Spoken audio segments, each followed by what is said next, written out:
الحمد لله وكفى وسلام على عباده الذين اصطفى أما بعد فأعوذ بالله من الشيطان الرجيم بسم الله الرحمن الرحيم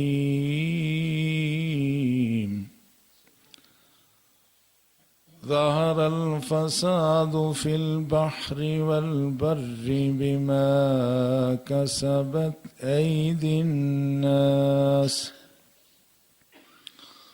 ظهر الفساد في البر والبحر بما كسبت أيدي الناس ليذيقهم بعض الذي عملوا ولعلهم يرجعون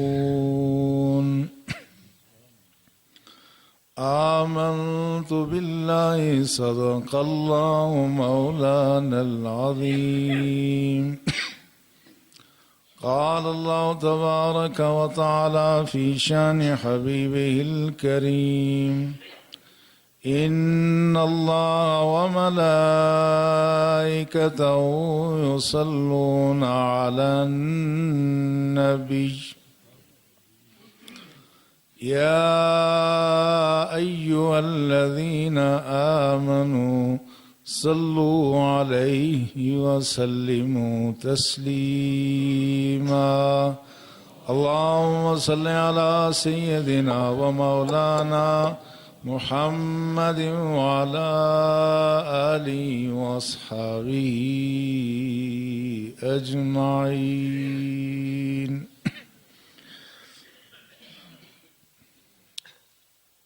اللہ کے صدر احترام برادران ملت، گزشتہ دو جمعۃ المبارک کے مقدس مواقع پر میں آپ کی خدمت میں خلاف معمول حاضر نہ ہو سکا۔ کوشش تو یہ ہوتی ہے کہ کسی جمعے میں ناغہ کرنے سے پہلے آپ کو مطلع کر دیا جائے، لیکن بعض دفعہ ایسے احوال پیش آتے ہیں کہ اطلاع کرنا مشکل ہوتا ہے۔ اس سے پہلے بعض احباب نے مجھے اخبارات میں چھپنے والے کچھ مضامین دکھائے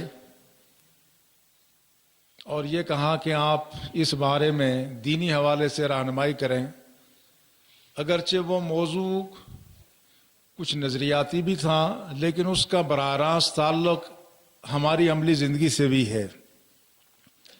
وہ مضمون غالباً اوصاف اخبار میں چھپا اور جن صاحب نے ہمیں دیا وہ بھی ہمارے پاس یہاں بھی تشریف فرما ہیں۔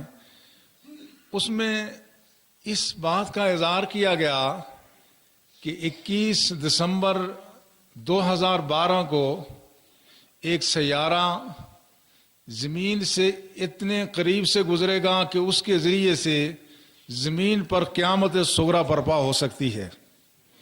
زمین کا درجہ حرارت بہت زیادہ بڑھ سکتا ہے، سمندروں میں طوفان آ سکتا ہے، دریاؤں میں طغیانی آ سکتی ہے اور انسانی آبادی کا ایک بہت بڑا حصہ لقمہ اجل بن سکتا ہے۔ اس حوالے سے پوچھا گیا تھا کہ آپ رہنمائی کریں کہ دینی لحاظ سے اس بات کی کیا اہمیت ہے اور اس کی کیا صداقت اور سچائی ہے۔ جہاں تک زمین اور آسمان میں ہونے والے حادثات کا تعلق ہے، اس بارے میں دو نقطہ نظر ہیں۔ ایک لادینی نقطہ نظر ہے، سیکولر سوچ کا جو شاخسانہ ہے وہ یہ ہے کہ زمین و آسمان کے یہ حادثات خود بخود ہو رہے ہیں۔ یہ زلزلے، یہ سونامی کی صورت میں طوفان اور اس طرح کی انسانیت کی تباہی اور بربادی یہ خاص کائناتی نظام کے تحت ہو رہی ہے، اس میں انسان کا کوئی عمل دخل نہیں ہے۔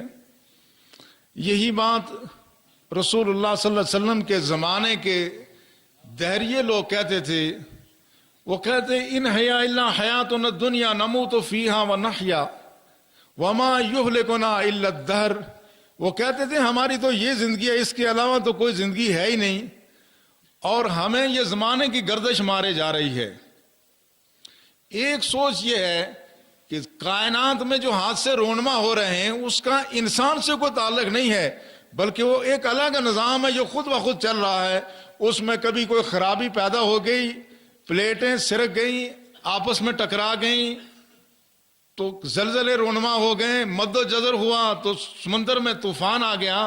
سونامی کے لیے الگ اس کی کوئی فزیکل وجہ بتائی جاتی ہے، اور یہ کہا جاتا ہے کہ اس کا انسانی اعمال سے کوئی تعلق نہیں ہے. لیکن قرآن حکیم اس نظریے کو قبول نہیں کرتا. قرآن کا نظریہ اس کے بالکل برعکس ہے. اللہ جل شانہ کا ارشاد ہے ظہر الفساد فی البر والبحر بما قسمت ایدی الناس، کہ یہ جو زمین و آسمان میں جو فساد برپا ہوا یہ لوگوں کے کرتوتوں سے برپا ہوا. ظہر الفساد فی البر والبحر، تری میں بھی فساد، زلزلے ہوئے تو انسانی اعمال کی وجہ سے ہوئے، اور سونامی کے صورت میں اگر دنیا تباہ ہوئی تو یہ انسانوں کے اعمال ہیں.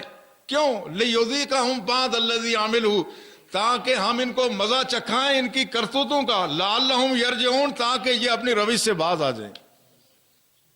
تو یہ دو بالکل الگ نقطہ نظر ہیں. ایک نقطہ نظر یہ ہے کہ یہ نظام خود چل رہا ہے، خود تباہ ہو رہا ہے، برباد ہو رہا ہے، بن رہا ہے، بگڑ رہا ہے. اور دوسرا اسلام کا نقطہ نظر جو قرآن کا بیان کرتا ہے وہ یہ ہے کہ اس کائنات کا مرکزی نقطہ انسان ہے. یہ انسانی اعمال درست ہوں تو کائنات کا نظام درست ہو جاتا ہے. انسانی اعمال بگڑ جائیں اور ایک خاص حد تک انسانوں کی اکثریت خدا کی باغی، خدا کی دشمن اور بد کردار ہو جائے تو پھر اس کے نتیجے میں زمین و آسمان میں فساد ہو جاتا ہے. زمین میں زلزلے آئیں گے اور پھر آسمان سے بلائیں نازل ہوں گی، طوفان آئیں گے اور انسانیت برباد ہوگی. لیکن اس بات کو بھی ذہن میں رکھا جائے کہ اس سے پہلے جو امتیں برباد ہوئیں، قوم عاد و سمود برباد ہوئی اور قوم فرعون برباد ہوئی، اس کے علاوہ حضرت نوح علیہ السلام کی قوم برباد ہوئی، وہ اسباب عادیہ سے برباد نہیں ہوئی. اسباب عادیہ کا مطلب کیا ہے؟ اسباب عادیہ کا مطلب یہ ہے کہ یہ جو نظام ہے یہ اس نظام کے تحت برباد نہیں ہوئی، بلکہ اس نظام سے ہٹ کر کے ایسے حادثات رونما ہوئے جو کبھی بھی کائنات میں اس دنیا میں رونما ہو نہیں سکتے. ایسے حادثات زلزلے تو ہو سکتے ہیں لیکن ان قوموں کی بربادی وہ اس طرح سے نہیں ہوئی کہ پلیٹیں آپس میں ٹکرائی ہوں، سرکی ہوں اور سمندروں میں سونامی آیا ہو. نہیں، اس کے لیے نظام بالکل مختلف تھا. اب جو رسول اللہ صلی اللہ علیہ وسلم کے تشریف لانے کے بعد اب جو قومیں برباد ہوں گی وہ ان اسباب عادیہ سے ہوں گی. اسی نظام میں کوئی خرابی پیدا ہوگی. اس کی مثال اور تفصیل یوں ہے کہ موسیٰ علیہ السلام کی قوم برباد ہوئی، انہوں نے نافرمانی کی تو اللہ نے فرمایا قلنا لہم کونوا قردۃ خاسئین، ہم نے کہا تم سب کے سب جو گناہگار ہو، بدکار ہو، سب رسوا کیے ہوئے بندر بن جاؤ. اب ہمارا جو موجودہ سائنسی نظام ہے، ہماری بیالوجی کبھی اس بات کو تسلیم نہیں کرتی کہ انسان بندر بن جائے. انسان اس کا سارا سسٹم ایسا ہے، انسان بندر نہیں بن سکتا. ہاں بیماری سے کینسر ہو جائے، اعضا پھول سکتے ہیں، اعضا کا نظام دھرم برم ہو سکتا ہے، مگر یہ نہیں ہو سکتا کہ انسان بندر ہو جائے. جس طرح یہ نہیں ہو سکتا کہ بیٹھے بیٹھے اس ممبر کا یہ حصہ یہ لکڑی کا سٹیل کا بن جائے، یہ عملاً ممکن ہے؟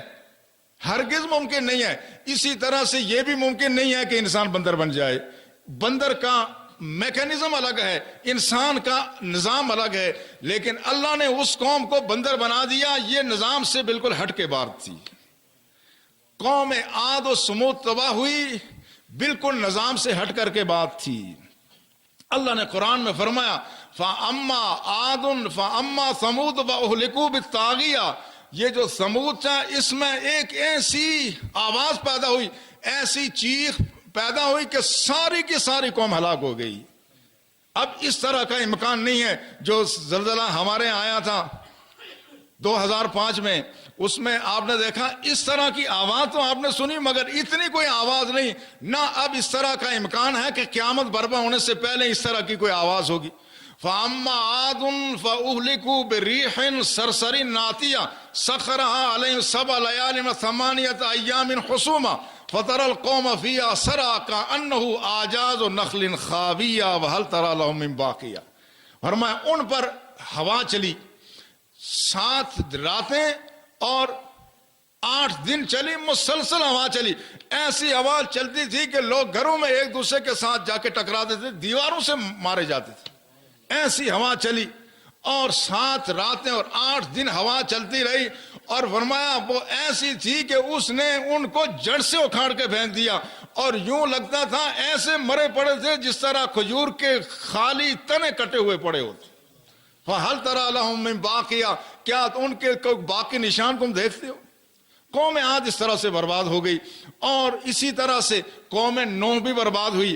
یہ کہا گیا، اسی مضمون میں لکھا ہوا تھا کہ تقریباً 3000 سال پہلے یہی سیارہ نیبرو یہ زمین کے قریب سے گزرا تھا، اور اسی سیارے کے گزرنے کی وجہ سے سیلاب آیا، اور اس طرح سے آسمان سے پانی برسا اور مخلوق ہلاک ہو گئی۔ تو یہ کہا گیا تھا کہ یہ وہی سیارہ ہے جو تقریباً 3000 سال بعد دوبارہ زمین کے قریب سے گزر رہا ہے۔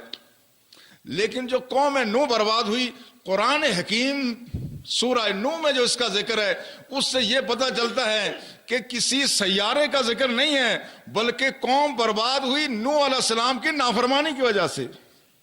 نوح علیہ السلام مسلسل تبلیغ کرتے تھے، 950 برس تبلیغ کی مگر کوئی مسلمان نہیں ہوا، اور انہوں نے کہا یا قوم انی لکم نذیر مبین، اے قوم میں واضح طور پر تمہیں ڈر سنانے والا ہوں، تم میری اتباع کرو اور اللہ سے ڈرو، اللہ کی عبادت کرو، تو اس کا نتیجہ کیا ہوگا کہ اللہ تمہیں معاف کر دے گا۔ وَقُلْ تُسْتَغْفِرُوا رَبَّكُمْ إِنَّهُ كَانَ غَفَّارًا يُرْسِلِ السَّمَاءَ عَلَيْكُمْ مِدْرَارًا۔ اور جب نوح نے کہا، میں نے ان سے یہ کہا کہ تم استغفار کرو، توبہ کرو، یہ آسمان کی رم جم بدلیاں تم پر برسیں گی، تم کو سیراب کریں گے۔ یرسل السماء علیکم مدرارا ویمددکم باموال وبنین، کہ تمہارے مالوں میں اضافہ ہوگا، تمہاری اولادوں میں اضافہ ہوگا، تمہارے لیے لہلات کھیت ہوں گے، تمہارے لیے باغ ہوں گے، تم نافرمانی نہ کرو۔ مگر وہ مسلسل نافرمانی کرتے رہے، مسلسل نافرمانی کرتے رہے۔ اور قرآن نے دوسری جگہ فرمایا وَكَذَّبَتْ بِهِ قَوْمُ نُوحٍ، نوح علیہ السلام کی قوم نے ان کو مسلسل جھٹلایا۔ وَكَذَّبُوا عَبْدَنَا وَقَالُوا مَجْنُونٌ وَازْدُجِرَ، اور انہوں نے مسلسل ہمارے بندے کو جھٹلایا، اور پھر کہا یہ نوح مجنو ہے، یہ دیوانہ پاگل ہے۔ وَازْدُجِرَ، ان کو جھڑکا۔ وزدوجر کا لفظ استعمال ہے، وزدوجر کا مطلب کسی کو دبانا۔ اس قوم نے جب ان کو دبانا شروع کر دیا تو پھر نوح علیہ السلام تنگ آ گئے، تو انہوں نے کہا یا اللہ اس قوم نے مجھے بہت تنگ کر دیا ہے۔ فدعا ربہ انی مغلوب فانتصر، کہا یا اللہ میں تو مغلوب ہو گیا ہوں، تو ان سے بدلہ لے لے، میری مدد فرما، میں مغلوب ہو گیا۔ 950 سال کی تبلیغ کی ہے، مگر 950 سال کا نتیجہ کیا ہے؟ یہ مجھے جھڑکتے ہیں، مجھے دباتے ہیں، اور یہ میری بے حرمتی کرتے ہیں، یہ میرے شان میں بے ادبی اور گستاخی کرتے ہیں۔ تو پھر کیا ہوا؟ فانتصر، یا اللہ تو بدلہ لے لے۔ ففتحنا ابواب السماء بماء منہمر، ہم نے آسمان کے دروازے پانی کے لیے کھول دیے۔ وَفَجَّرْنَا الْأَرْضَ عُيُونًا، زمین سے پانی نکلنا شروع ہو گیا۔ اور ایک دوسری جگہ فرمایا حَتَّىٰ جَاءَ أَمْرُنَا وَفَارَتِ التَّنُّورُ، جہاں تک جب ہمارا حکم آ گیا وَفَارَتِ التَّنُّورُ، تو تنور سے پانی نکلنا شروع ہو گیا۔ مفسرین نے لکھا ہے کہ کوئی ایک خاص تندور نہیں تھا، بلکہ ساری زمین کا درجہ حرارت اللہ نے اتنا زیادہ کر دیا کہ یہ ساری زمین تنور کی طرح سے ہو گئی۔ فلما جاء امرنا وفارت التنور، جب یہ زمین گرم ہو گئی، بس یا ارض ابلعی قیل یا ارض ابلعی ماءک یا سماء اقلعی وغید الماء وقضی الامر، تو پھر یہ ہوا کہ زمین سے بھی پانی نکلنا شروع ہو گیا، آسمان سے بھی پانی برسنا شروع ہو گیا.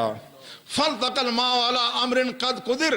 تو اللہ نے جتنا ان کو ملانا تھا وہ پانی اوپر کا اور نیچے کا آپس میں ملا. تو فرمایا پھر اس شخص جس شخص کو میرے بندے کو جھٹلایا گیا تھا اس کی وجہ سے ہم نے لوگوں کو غرقاب کر کے رکھ دیا. وہی لوگ بچے جو کشتی میں حضرت نوح علیہ السلام کے ساتھ سوار ہو گئے. باقی جو پرندے جو جوڑے اللہ نے فرمایا کشتی میں رکھ لو چونکہ اب بچے گا کوئی نہیں. جو کشتی میں سوار وہ بچ گئے, باقی ساری مخلوق ہلاک ہو گئی. یہ اس زمانے میں حضرت نوح علیہ السلام کی اس قوم پر عذاب ہوا, لیکن اس میں نیبروں کا کوئی ذکر نہیں ہے. حضرت نوح علیہ السلام یہ کہتے ہیں مما خطیئاتہم اغرقوا وادخلوا نارا, یہ اپنے کرتوتوں کی وجہ سے ہلاک ہوئے اور برباد ہو گئے. تو حضرت نوح علیہ السلام کی قوم بھی اسی طرح سے برباد ہوئی. حضرت لوط علیہ السلام کی قوم بھی جو فحاشی اور عریانی میں آخری حدوں کو پہنچ گئی, ان کے ساتھ بھی یہ ہوا. لما جاء امرنا, ہمارا حکم آ گیا عذاب کا, جالنا عالیہا سافلا, ہم نے زمین کا اوپر والا حصہ نیچے کر دیا. وَأَمْطَرْنَا عَلَيْهَا حِجَارَةً مِّن سِجِّيلٍ مَّنْضُودٍ مُّصَوَّمَةٍ, ان پر ہم نے آسمان سے پتھر برسائے.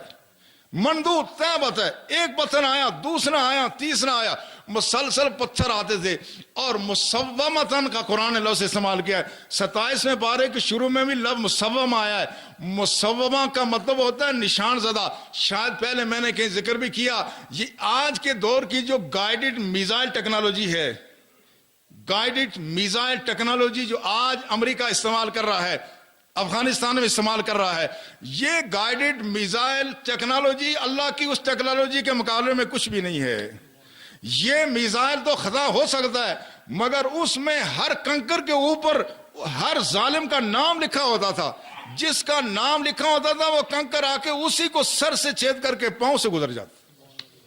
مصومۃ عند ربک, یہ اللہ کے ہاں یہ ساری چیزیں یہ طے ہو چکی تھی. مگر یہ جتنے عذاب نازل ہوئے یہ سارے عذاب اس سسٹم میں نہیں ہوئے.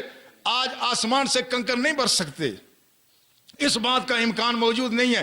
مگر اب رسول اللہ صلی اللہ علیہ وسلم کی ملت میں جو عذاب رونما ہوگا وہ ان اسباب سے ہی ہوگا. جس طرح کہتے ہیں یہاں پلیٹیں ٹکرائیں اور اس کے بعد یہاں زلزلہ ہو گیا, اور اسی طرح سے ہو سکتا ہے نیبر و سیارہ جب زمین کے قریب سے گزرے تو زمین کا ٹیمپریچر ویسے ہی بڑھ جائے جس طرح وفارت تنور کا قرآن میں ذکر ہے, اس میں اضافہ ہو سکتا ہے. دیکھنے کی بات یہ ہے کہ کیا آج حالات اس طرح سے ہیں جس طرح وہ نافرمان قومیں کرتی تھی, کیا آج بھی دنیا میں ایسی نافرمانی ہو رہی ہے یا نہیں ہو رہی ہے؟ اگر ہو رہی ہے تو پھر کوئی قیامت کبریٰ ابھی نہیں آئے گی, مگر قیامت صغریٰ آ سکتی ہے. قیامت کبریٰ نہیں, قیامت صغریٰ آ سکتی ہے. اعمال کا جائزہ لینے کی ضرورت ہے. کیا وہ حالات جو اس وقت تھے وہ حالات آج بھی ہیں یا نہیں ہیں؟ ہم اگر مغرب کی طرف نظر دوڑائیں, وہاں پر تقریباً 95 سے 99% لوگ ایسے ہیں جنہوں نے خدا کو تسلیم کرنا چھوڑ دیا. وہ سیکولر لوگ ہیں, خدا اور خدا کے رسولوں کے سرے سے وجود کے ہی منکر ہیں. اور اس کے بعد جو انہوں نے ظلم ڈایا ہے, مغربی اقوام نے جو ظلم ڈایا ہے عالم اسلام پر, فلسطین میں, عراق میں, کوسوو میں, افغانستان میں, کشمیر میں, جو ان کی آشیرواد سے جو ظلم ڈھایا جا رہا ہے, یہ ظلم اتنا ہے کہ اس ظلم کی بنیاد پر ان کی تباہی اور بربادی کا پورا جواز موجود ہے.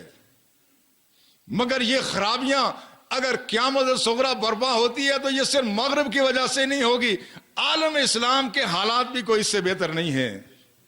عالم اسلام میں بھی وہ ظلم و ستم ویسے ہی روا رکھے جا رہے ہیں جس طرح اہل مغرب کر رہا ہے. اہل مغرب جس طرح کر رہے ہیں وہی کچھ عالم اسلام میں ہو رہا ہے. جو کچھ فرعون کے زمانے میں ہوا تھا, ان قارون کان من قوم موسیٰ وبغی علیہ, وہ قارون نے جس طرح سے خزانے جمع کر رکھے تھے, جس طرح سے قارون نے اس ملک کی معیشت پر قبضہ کر کے وہاں پر لوگوں کا جینا دو بر کر دیا تھا, لوگ وہاں بھوکے مرتے تھے.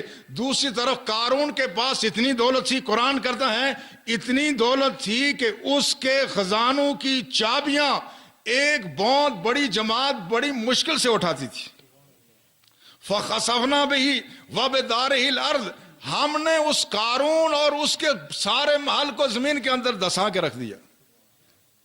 وہ کام جو وہاں ہو رہا تھا آج عالم اسلام میں، اس زمانے میں تو صرف ایک قارون تھا، آج عالم اسلام میں لاکھوں قارون ہیں، اور خود پاکستان میں سینکڑوں نہیں تو ہزاروں قارون ہیں. اتنے بڑے قارون ہیں. ان کی دولت بھی جس طرح بہت بڑی جماعت اٹھاتی تھی، آج بھی جو سوئس بینکوں میں ہمارے کرپٹ لوگوں کا، کرپٹ حکمرانوں کا، سیاستدانوں کا جو پیسہ سوئس بینک میں ہے، وہی اگر جمع کر دیا جائے تو اتنی جماعت جو قارون کا خزانہ اٹھاتی تھی اس سے دگنی جماعت کی ضرورت ہے. سوئس بینک کے ڈائریکٹر نے پچھلے عرصے میں ایک انٹرویو دیا. اس نے کہا پاکستان کے لوگوں کا، سرمایہ داروں کا جو سرمایہ سوئس بینکوں میں ہے وہ تقریباً 110 ارب ڈالر ہے. اس نے کہا یہ سرمایہ پاکستان پر جتنے غیر ملکی 60 ارب ڈالر کے قرضے ہیں یہ بھی ادا ہو سکتے ہیں، اور اس کے علاوہ 30 ارب کے جو اندرون ملک بینکوں کے قرضے ہیں وہ بھی ادا ہو سکتے ہیں.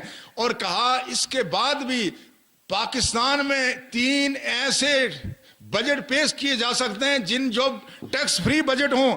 یعنی اگر 3 بجٹ پاکستان میں ایسے پیش کیا جائے جس میں عوام پہ کوئی ٹیکس نہ لگایا جائے تو سوئس بینکوں کا پیسہ جو ناجائز ذرائع سے یہاں کے ظالم جابر حکمرانوں نے، یہاں کے بیوروکریٹس نے جا کے جمع کیا ہے وہ کافی ہے.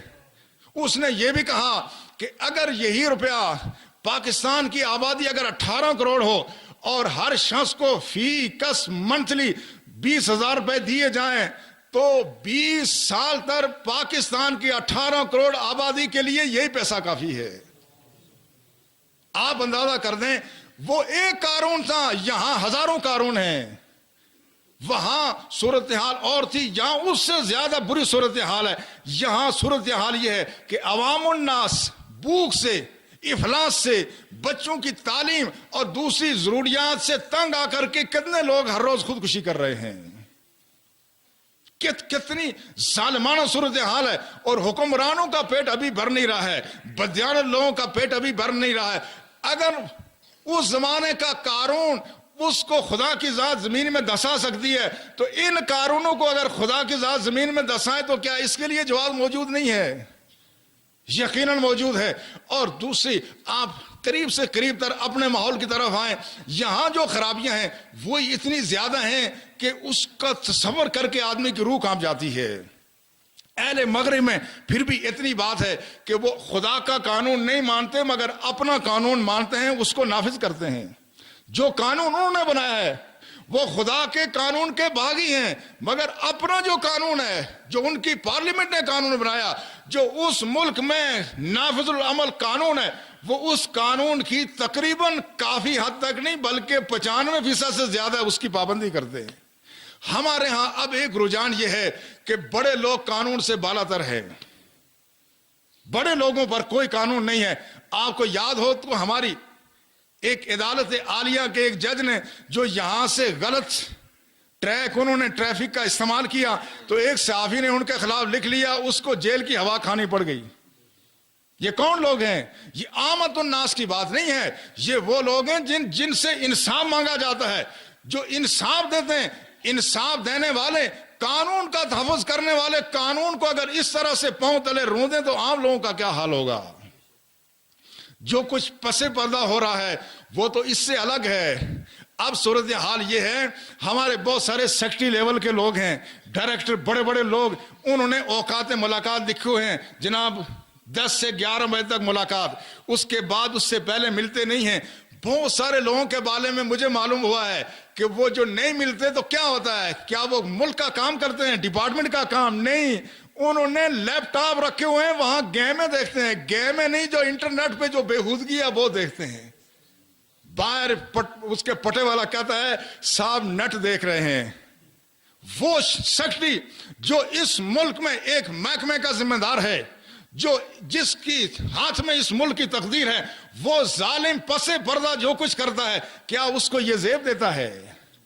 یہ پریکٹس عام ہو گئی ہے. اس سے ہماری حکومت کی جو سانکھ بھی متاثر ہو رہی ہے، اس کا حکومت کو بھی جائزہ لینا چاہیے. مگر یہ کام صرف پس پردہ ہی نہیں ہو رہا ہے، یہ علل اعلان بھی اس ملک میں قانون کے محافظ قانون کو اپنے پاؤں تلے روند رہے ہیں، کوئی پوچھنے والا نہیں ہے۔ کل ایک واقعہ معمولی سے پیش آیا مگر اس نے مجھے ہلا کر کے رکھ دیا۔ میں یہاں پی ڈبلیو ڈی کے سامنے جو روڈ ہے اس پہ جا رہا تھا، آگے سے ایک روڈ پہ مخالف سمت سے گاڑی ہے، آپ کو پتا یہ ون وے ہے یا کوئی تبدیلی ہو گئی ہے؟ کوئی تبدیلی ابھی تک نہیں ہوئی۔ سامنے سے گاڑی آئی تو میں یہ سمجھا کہ یہ کوئی اجنبی آدمی ہے کہ باہر سے پاکستان سے آیا ہے، اس کو شاید پتہ نہیں کہ ون وے ہے، تو میں جا کے اس کو بتاؤں کہ آپ گاڑی کو ٹرن کریں، لیکن وہ اتنی سپیڈ سے گاڑی تھی، میں نے دیکھا کہ اس پر جو فرنٹ سپیڈ پر جو براجمان تھے وہ ایک آفیسر تھے، اگر میں نے صحیح دیکھا۔ جب وہ گاڑی تیزی سے گزر گئی میں نے اس کا نمبر پڑھنے کی کوشش کی، صرف یہ نمبر پڑا 09۔ یہ ہمارے ایکسائز والوں کو پتا ہوگا کہ 09 گاڑی کس کے نام پہ ہے، سرکاری نمبر پلیٹ تھی۔ جس کو میں شناخت کر سکا وہ اس ملک کا ایک بہت بڑا سینئر آفیسر ہے جو ٹریفک سے متعلق مقدمات کی سماعت کا مجاز ہے، سزا دینے کا مجاز ہے، مگر وہ سر عام ٹریفک قوانین کو ایسے روند رہا ہے مگر کہ اس کے ماتھے پر اس کے کان پر جوں تک نہیں ریگتی، اس کو احساس بھی نہیں ہے کہ میں اس ملک کا بہت ذمہ دار آفیسر ہوں، اور اگر میں ٹریفک قوانین کی خلاف ورزی کرتا ہوں میں کسی کو قانون کی پابندی پر کیسے آمادہ کر سکتا ہوں؟ یہ وہ کام ہو رہا ہے جس کے نتیجے میں اب لوگوں کا اعتماد اٹھتا جا رہا ہے۔ ایک یہ بڑی خرابی ہے، اور دوسری خرابی جو ہمارے ملک میں ہو رہی ہے وہ خرابی اس انداز سے ہے کہ بری شہرت رکھنے والے لوگ اب ہر جگہ نمایاں ہوتے جا رہے ہیں، ہر جگہ بروں کی پذیرائی ہے۔ آپ ایوان اقتدار میں دیکھیں، حکمرانوں کے طبقے میں دیکھیں یا بیوروکریسی میں دیکھیں، اب برے لوگ، بری شہرت کے حامل لوگ سامنے آ رہے ہیں۔ جو شریفن نفس لوگ ہیں وہ سارے پیچھے پس منظر میں جا رہے ہیں، برے لوگ سامنے آتے جا رہے ہیں، ہر جگہ برے لوگ آ رہے ہیں، ہر جگہ ان کا تناسب بڑھتا جا رہا ہے۔ اور اگر کوئی ایسی بات میڈیا میں چھپ جائے وہ مخصوص انداز میں کہتے ہیں کہ یہ حقیقت تشخیص بام جلد ہو جائے گی کہ ہمارے خلاف قانونی سازش ہو گئی ہے، ہمارا میڈیا ٹرائل ہو رہا ہے، لوگ وقت آنے پر دیکھ لیں گے کہ ہمارے خلاف جو الزام لگا ہے یہ سراسر جھوٹ ہے، یہ گسی بٹی باتیں ہیں۔ ایک عرضے سے ہم سن رہے ہیں، جس آدمی پر الزام آج لگے اگر اس کے پاس صداقت ہے تو وہ اپنے باپ کی قبر میں ڈالنے کے لیے رکھی، اس کو سامنے کیوں نہیں لاتا؟ جب الزام آج لگ رہا ہے تو تم کہتے ہو وقت آنے پر میں سارے حقائق پبلک کے سامنے رکھ دوں گا اور لوگ دیکھ لیں گے کہ میں کتنا بے گناہ ہوں، معصوم ہوں، میرے خلاف کتنا سازش ہوئی ہے، پروپیگنڈا ہوا ہے۔ یہ بات ایک عرصے سے سنتے چلے آ رہے ہیں۔ میں آپ کو قرآن و حدیث کی روشنی میں ہم نے فقراء کے پاس رہ کر جو وقت گزارا، میرا ایمان بالکل اس سے برعکس ہے۔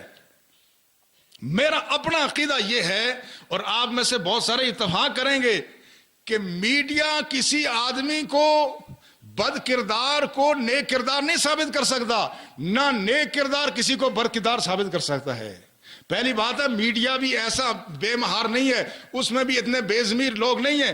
فرض کر لیں ایک آدمی کے خلاف میڈیا ٹرائل بھی شروع ہو جائے، کسی آدمی کے خلاف ہم سارے خلاف ہو جائیں، خدا کی قسم جو متقی اور پرہیزگار شخص ہے جو اس پر کیچڑ اچالنے کی کوشش کرے گا وہ خود رسوا اور خوار ہو جائے گا۔ یہ عزت اور ذلت کے فیصلے اللہ نے میڈیا کے ہاتھ میں نہیں رکھے ہوئے ہیں، یہ عزت اور ذلت کے فیصلے اللہ نے سرمایہ داروں کے ہاتھ میں نہیں رکھے ہوئے ہیں، یہ عزت اور ذلت کے فیصلے اقتدار کے محتاج نہیں ہیں۔ یہ بات ہوتی تو آپ ذرا اندازہ فرمائیں، وہ شخص جو اپنے بارے میں خود کہے مجھ سے یہ غلطی ہو گئی ہے، اس سے بڑا بھی کسی جرم کے ثبوت کا کوئی ذریعہ ہے؟ ہم اسلامی شریعت میں وسائل و اثبات الجرائم جب ہم نے انٹرنیشنل اسلام یونیورسٹی میں پڑھے، اس میں ہمیں بتایا گیا کہ سب سے مؤثر ذریعہ اعتراف جرم ہے۔